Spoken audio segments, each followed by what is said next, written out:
ఇడ్లీ పిండి అండి, ఇది వైట్దండి.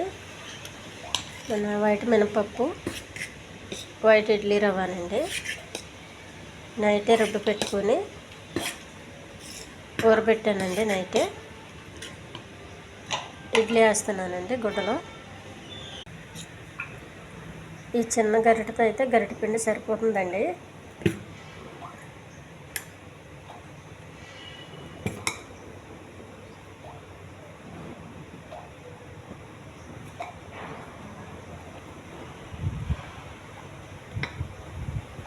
వేసి పెట్టానండి. ముందుగా ఇడ్లీ కుక్కర్లో వాటర్ వేసుకున్నానండి. మరిగినాయండి వాటర్లో. ఇడ్లీ ప్లేట్లు పెడుతున్నాను.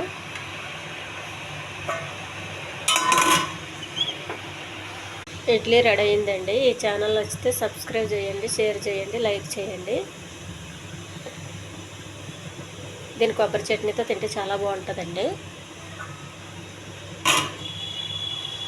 ఇడ్లీ రెడీ అయిందండి. ఈ వేడివేడి ఇడ్లీ అండి చట్నీ, కొబ్బరి చట్నీతో తింటే చాలా రుచిగా ఉంటుందండి. చాలా వేడిగా ఉందండి.